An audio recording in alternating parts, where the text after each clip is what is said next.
जिसके अंतःकरण में पाप है उसमें ये लक्षण पाए जाते हैं। ये 10 लक्षण जिसके अंतःकरण में हो तो अंतःकरण पापी है। इन लक्षणों का अगर अपने अंदर एक का भी स्थान हो तो नाम जप के प्रभाव से उसको हटा दो, नहीं वो पाप कर्म करवाता रहेगा। पहला, चोरी, किसी की भी चोरी। बहुत प्रकार की चोरी होती है। किसी और महापुरुष की बात छाप अपनी लगा के चोरी हो गई। भागवती सिद्धांतों में भी किसी और महापुरुष की बात है और छाप अपनी लगा दी, बात अपनी लगा दी तो चोरी हो गई। जिसकी बात है उसी का नाम लेकर बोलो, पूज्यपाद अमुक महापुरुष ने ऐसे वचन बोले, अपनी छाप नहीं लगानी, चाहे वो पद हो चाहे उनकी शब्दावली हो, उन महापुरुष ने ऐसा कहा। चोरी, दूसरे की वस्तु का, दूसरे के अस्तित्व का अपहरण करना चोरी कहलाता है। जिसमें चोरी करने का स्वभाव है, चाहे वो जो भी चोरी हो, बहुत प्रकार से चोरी होती है। वो अंतःकरण में पाप है इसलिए बर्दाश्त होता है, नहीं तो पवित्र अंतःकरण में चोरी बर्दाश्त नहीं होती। किसी को चोरी नहीं कर सकता। छल कपट के द्वारा, बेईमानी के द्वारा और भी अन्य वृत्तियों के द्वारा जो दूसरे से धन लिया जाता है, वस्तु ली जाती है, उसके स्वत्व का अपहरण किया जाता है, उसके अधिकार को छीना जाता है, ये सब चोरी के अंतर्गत आता है। जिसमें चोरी है वो पापी अंतःकरण है। दूसरा, हिंसा, किसी भी जीव की हत्या करना। हिंसा भी बहुत प्रकार की होती है। वाणी से किसी के हृदय को दुख पहुंचाना भी हिंसा है। शरीर से किसी के शरीर को पीड़ा देना भी हिंसा है। आप खिलवाड़ में किसी जीव के साथ आप उसको बंद करके मनोरंजन कर रहे हैं और उसको प्राणों का भय लग रहा है, यह हिंसा के अंतर्गत ही आएगा। बंदर है, पक्षी है, कुत्ता है, ऐसे पशुओं को आप मनोरंजन में ही प्रताड़ित कर रहे हैं तो हिंसा के अंतर्गत आएगा। आप मांस खाते हैं लेकिन आप किसी जीव की हिंसा नहीं करते, पर हिंसा करने का पाप आपको लगेगा क्योंकि आप उस मांस को खाते हैं। ये जो लोग कहते हैं कि मछली में तो कोई ऐसा, भगवान ने मत्स्य अवतार धारण किया है। मत्स्य अवतार, मछली का अवतार भगवान ने धारण किया है। और जिनको ये लगता है कि अगर हम खाएंगे नहीं तो ये बढ़ जाएंगे, तो फिर नरक भी आपके लिए भगवान ने तैयार किया है, क्योंकि आप विनाश लीला के पार्षद बनेंगे तो विनाश आपका होगा, आपकी दुर्गति होगी। ये जिम्मेवारी भगवान की है, सृष्टि का सृजन करना, पालन करना और संहार करना। अरे भाई, ये भगवान की सृष्टि है, सृजन करना, पालन करना, लय करना, ये भगवान के ऊपर। आप मर्यादा से चलो, जो मनुष्य धर्म है उसका पालन करो, राक्षस धर्म को स्वीकार ना करें। हिंसा, जिसके अंदर हिंसा वो पापी पुरुष है, उसका अंतःकरण पाप से युक्त है। चोरी, हिंसा और पराई स्त्री से व्यभिचार, ये पापी पुरुष का लक्षण है। जो माताओं बहनों को देखते ही भोग दृष्टि से देखता है, गंदी दृष्टि से देखता है, जो पराये शरीरों के साथ व्यभिचार प्रवृत्ति करता है, वो पापी हृदय है, वो अंतःकरण पाप में है। व्यभिचार बहुत जोर से फैल रहा है क्योंकि इसी से बुद्धि भ्रष्ट होगी और भजन, साधन, धर्म, अध्यात्म, इनसे दूरी बना देगा ये। जहां काम तहां राम नहीं, जहां राम नहीं काम। जैसे सूर्य और अंधेरा एक साथ नहीं रह सकता, ऐसे ही भगवत भजन और काम एक साथ नहीं रह सकता। इसलिए जो व्यभिचार परायण है, पाणी ग्रहण संस्कार करके अपनी पत्नी के साथ संतानोत्पत्ति के लिए क्रिया करना धर्म में काम भगवत स्वरूप है, उसमें पाप नहीं है। लेकिन पराई स्त्री के साथ व्यभिचार प्रवृत्ति, ये महान पाप है। चौथा, असत्य भाषण, झूठ बोलना, ये पापी का लक्षण है। जो बात बात पर झूठ बोलते, तनिक भी तुम्हें भय नहीं लगता झूठ बोलने में? तुम्हारे सुकृत नष्ट हो रहे हैं, तुम्हारी आयु नष्ट हो रही है। नहीं, असत्य संपातक पुंजा, क्यों झूठ बोलते हो? उचित वाणी का प्रयोग उचित करो, सत्य बोलो। हृदय में पहले विचार करो कि जो मैं बोलने जा रहा हूं ये दूसरे का अहित तो नहीं करेगा, दूसरे के दिल को तो नहीं दुखाएगा, दूसरे का अमंगल तो नहीं होगा। फिर मधुर वचन, हितकर वचन और थोड़े शब्दों में, ऐसे भगवत मार्ग का प्रतीक ऐसे संभाषण करता है। झूठ का त्याग करना चाहिए। बहुत फैला है झूठ। वो स्वामी जी ने तो लिख दिया, झूठ ही लेना, झूठ ही देना, झूठ भोजन, झूठ चबेना। जिसकी देखो वो झूठ पे ही चल रहा है। आओ कुछ खा लो, नहीं खा के आ रहे हैं, बिल्कुल नहीं खाए। झूठ बोलने का एक ऐसा, बात को सजा करके बोले, झूठ बोलकर देखो हम निकल गए। कहां से निकल गए तुम? माया ने फंसा लिया, निकल कहां से गए? तुम्हारे पाप एकत्रित हो रहे, तुमने पाप किया, झूठ बोला। पर आज कलिकाल का इतना प्रचंड तांडव है कि कोई ये समझ ही नहीं रहा कि व्यभिचार पाप है, झूठ बोलना पाप है, हिंसा करना, मांस खाना ये पाप है, चोरी करना पाप है, ये समझ ही नहीं रहा। खुले मार्ग में एक महिला जा रही थी, ऐसे जंजीर तोड़ करके गिरा और लोग देख रहे हैं। मतलब लोग ऐसे देख रहे, कोई वीडियो बना रहा है, कोई देख रहा है। ऐसा लगता है इन लोगों की आंखों का पानी मर गया है, इनमें मनुष्यत्व ही नहीं रह गया है। अरे मनुष्यत्व हो तो अपने प्राणों की बाजी लगाकर रक्षा करनी चाहिए। परहित लाग तजय जो देही, संतत संत प्रशंसा तेही। ये ऐसी कायरता, ऐसा पौरुषत्वहीनता आ रही है कि एक आदमी को 4 आदमी मिलकर के परेशान कर रहे हैं, कोई बोलने वाला नहीं, कोई बोलने वाला, और मनोरंजन और वीडियो बना लेंगे, उसको बचाने की चेष्टा नहीं की जाएगी। एक आदमी का एक्सीडेंट हुआ पड़ा है, आदमी कार से निकलता है, खिड़की खोली, वीडियो बनाया, चल दिया। ऐसी पशुता आती जा रही है, स्वार्थ वृत्ति आती जा रही है। क्यों? क्योंकि पाप हृदय में विराजमान है। 5वां, चुगली करना। किसी की भी बात अगर आपको करनी तो उसके सामने कीजिए, उसके पीठ पीछे यदि बात की तो चुगली हो जाएगी और यह पाप है। किसी की भी बात करनी तो उसके सामने कीजिए और उसको संबोधन कीजिए, आपने ऐसा किया, आप इसको सुधारिए, तो वो तो हितकर बात हो जाएगी। लेकिन उसके पीछे चले जाने के बाद जब उसकी बात होती है, उसे चुगली कहते हैं और वो पाप होती है। प्रायः ये भी हम पाप नहीं समझते हैं, जहां वो गया देखा गए, बस उसके पीछे उसकी बात निंदा करने लगे, उसकी बात करने लगे, वो चुगली होती है। यही सब भजन को ना करने देते हैं, ना बढ़ाने देते हैं, ना पचाने देते हैं। यही पाप प्रवृत्तियां जिनको हम सावधानी से त्याग नहीं पाते, ये हमारे भजन को छीण करती रहती है।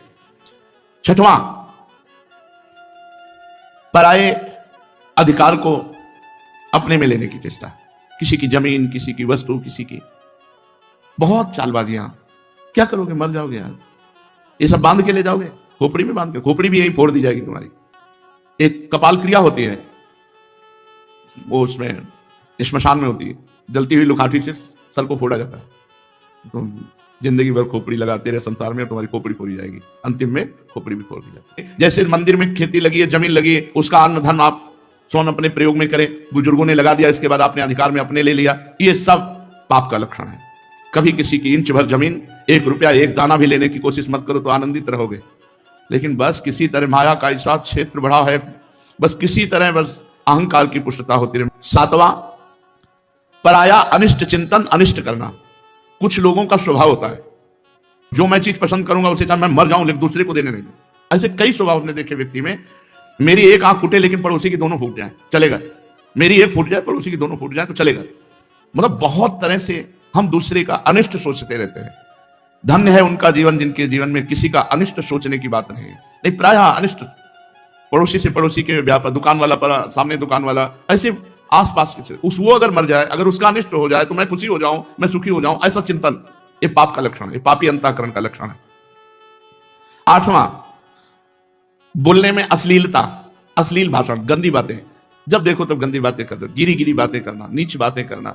अरे बात करनी है तो सच्चिदानंद भगवान की करो, सिद्धांत की करो, गीता भागवत की करो, हितकर बात करो। अश्लील गंदी बातें क्यों बोलते हो? पापी पुरुष का लक्षण होता है अश्लील संभाषण करना। पूज्य बाबा ने कहा यदि नाम जप करता है, अश्लील भाषण करता है तो नाम जप का कोई प्रभाव नहीं होगा। और 9वां, असंबद्ध प्रलाप, बेमतलब का बोलने का स्वभाव।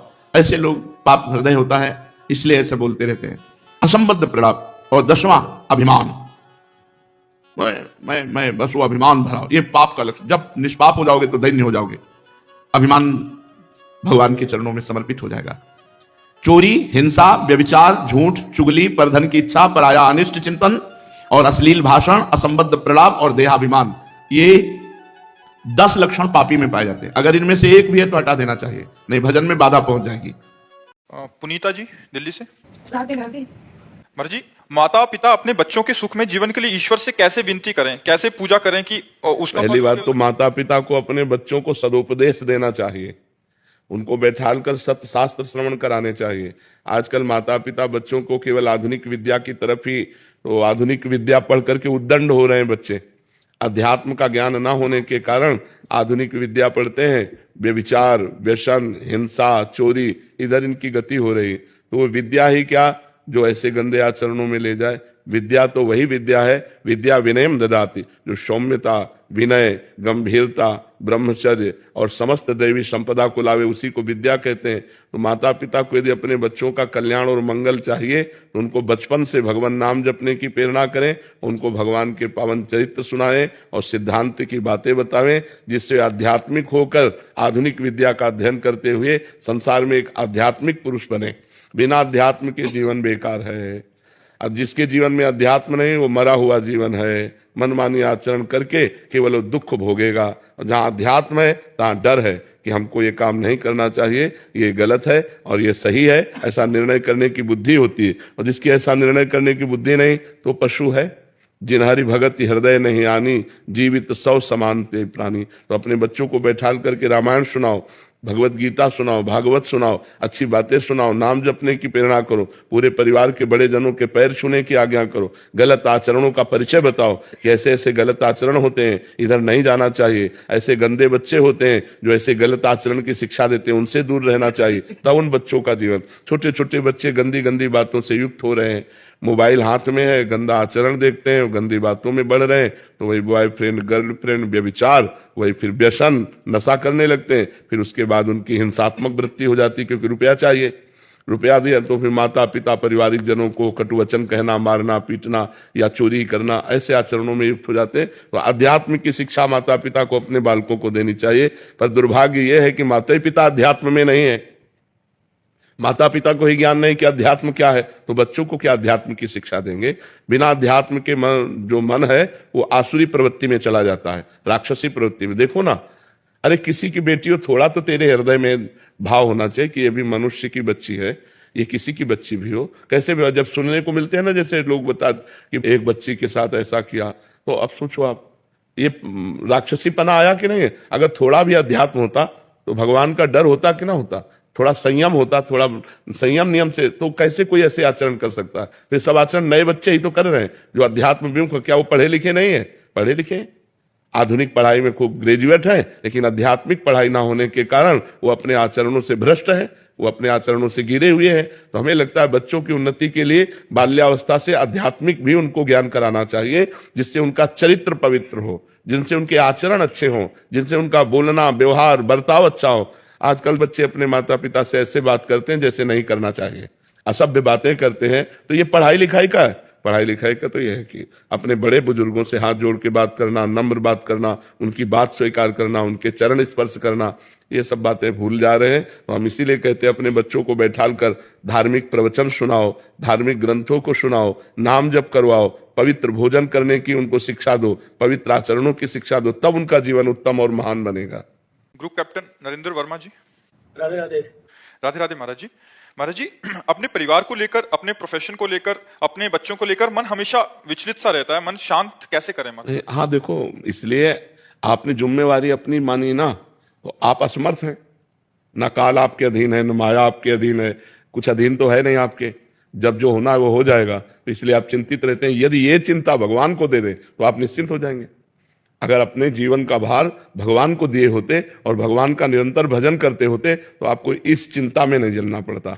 भक्त निश्चिंत हो जाता है, निर्भय हो जाता है, निःशोक हो जाता है। जो प्रभु करेंगे वही होगा, मुझे चिंता क्या करनी है। अपने कर्तव्य का पालन करना है, आपके सामने जो काम है वो काम करना है, आपके सामने जो कर्तव्य है उस कर्तव्य का पालन करना है, और फल पर भगवान पर भरोसा रखना है। अगर भगवान को बीच में नहीं लाओगे तो चिंता नहीं मिटा पाओगे, क्योंकि एक बड़ी चिंता आ रही, मृत्यु, परिवार पर और आप पर भी, किसी की भी हो सकती है। अब उसका निवारण कैसे होगा?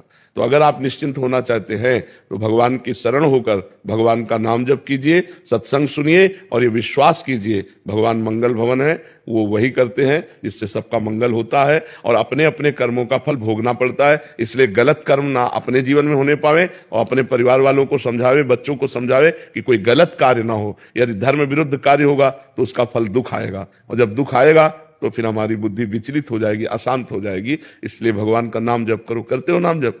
हाँ, नाम जप करो, सत्संग सुनो और भगवान की शरण में रहो। जिनके द्वारा रचा हुआ है समस्त ब्रह्मांड है, वही हमें चिंता मुक्त कर सकते हैं, वही हमारे परिवार की रक्षा कर सकते हैं, वही हमारे जीवन में सुख विधान कर सकते हैं। दूसरा कोई उपाय नहीं। भगवान की शरण होने पर ही मनुष्य चिंता रहित हो सकता है, अन्यथा नहीं।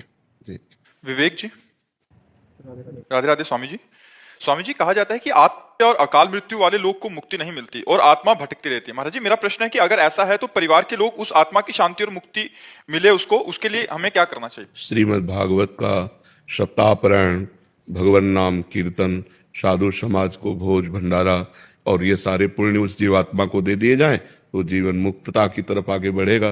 नहीं तो आत्महनन, आत्महत्या करने वाले को और जो महत पाप करने वाले जन हैं, इनकी अधोगति होती है, प्रेत योनि आदि को ये प्राप्त होते हैं। तो अगर इनके लिए धार्मिक कृत्य ना किए जाएं तो पता नहीं कितने कल्प इनको भटकना पड़ेगा। तो इसलिए परिवार वालों को चाहिए कि धर्म ग्रंथों का पाठ रखवावें, धर्म ग्रंथों का गायन करवावें, साधु समाज की सेवा करें, भगवान नाम जप करके उस जीवात्मा को दें, तो उसके फल के रूप में वो फिर अपने पाप से मुक्त होकर के आगामी योनियों को प्राप्त हो जाएगा। तो ये करना चाहिए, श्रीमद् भागवत का पाठ कराना चाहिए। श्रीमद् भागवत में महात्म्य में आता है कि एक धुंधकारी नाम का आदमी जो था वो बड़ा पापी था, कई वैश्याओं से संसर्ग करता था, हिंसा करता था, चोरी करता था। तो एक दिन वो कहीं राज खजाने से चोरी करके लाया, तो वैश्याओं ने सोचा कि अगर हम इसको मारती नहीं है तो एक दिन राज कर्मचारी सब धन पकड़ के ले जाएंगे, हमको भी पकड़ के ले जाएंगे और ये मारा जाएगा, तो मारा जाना निश्चित है। तो उन 5 वैश्याओं ने उसे बांध दिया सोते हुए और उसके मुख में आग के अंगारे रखे, फिर भी नहीं मरा, तो गला घोट करके किसी तरह उसको मारा। तो वो अधोगति को प्राप्त होकर प्रेत योनि को प्राप्त हुआ, भयंकर प्रेत। तो उनके एक भाई थे गोकर्ण जी, बड़ी कथा है। तो गोकर्ण जी तीर्थ यात्रा करके आए हुए थे, घर में शयन कर रहे थे, तो कभी भेड़ा बन जाता, कभी सिंह बन जाता, कभी इंद्र बन जाता। तो उनका ये विपरीत दशा को प्राप्त हुआ, कोई देव तो है नहीं, ये प्रेत है। तब पूछा तुम कौन हो? उसकी बोलने की सामर्थ्य नहीं थी, तो उन्होंने गायत्री मंत्र जप करके जब उस पर जल छिड़का तो उसके पाप थोड़े नष्ट हुए। तो वो बोला मैं तुम्हारा भाई धुंधकारी हूँ, पाप करने के कारण मैं प्रेत योनि को प्राप्त हो गया हूँ। तो उनका तुम्हारे लिए तो मैंने पिंडदान किया है। बोले उससे मेरा कल्याण होने वाला नहीं। तब गोकर्ण जी ने भगवान सूर्य से पूछा, तो भगवान सूर्य ने श्रीमद् भागवत महापुराण बताया। तो 7 दिन में श्रीमद् भागवत के श्रवण मात्र से धुंधकारी प्रेत योनि से मुक्त होकर भगवान के पार्षद स्वरूप को प्राप्त हुआ और सबके बीच में विमान आया और बैठकर भगवान के धाम को गया। तो जो अधोगति को प्राप्त जीव हैं उनके कल्याण के लिए श्रीमद् भागवत, भगवान नाम कीर्तन, साधु सेवा, नाम जप ये करके उसको प्रदान किया जाए तो उसका कल्याण निश्चित हो जाएगा, निश्चित। मीत राव जी, श्री राधा वल्लभ श्री हरिवंश महाराज जी, आपके चरणों में कोटि कोटि प्रणाम। महाराज जी, सत्संग में एक बार सुना था कि जो दीन है वही अनन्य है, जो अनन्य है वही दीन है। महाराज जी, दीन का तात्पर्य होता है अहंकार रहित पुरुष। दीन कोई गरीबी को नहीं कहते। जो ये दैन्य शब्द है अहंकार रहित। भक्तों में बड़ी दीनता देखी जाती है, विनम्रता देखी जाती है, बड़ी शालीनता देखी जाती है, गंभीरता देखी जाती है। वो अहंकार रहित होते हैं। ये अहंकार ही सृष्टि का मूल है, जो हमें अज्ञान में फंसाकर, देह भाव में फंसाकर नाना प्रकार के कर्म करवाता है। संस्कृति मूल शूल प्रदनाना सकल शोकदायक अभिमाना। ये समस्त दुखों को देने वाला अभिमान, जैसे मैं पुरुष हूं, मैं धनवान हूं, मैं विद्वान हूं, मैं कुलवान हूं, बहुत प्रकार का अभिमान होता है। ये अभिमान ही दुख देने वाला है। अगर ये अभिमान भगवान की कृपा से नष्ट हो जाए तो उस स्थिति का नाम दैन्य है। यही दरबार दीन को आदर रीति सदा चली आई। दीनता, कोई अभिमान नहीं, अपने को सबसे छोटा समझना।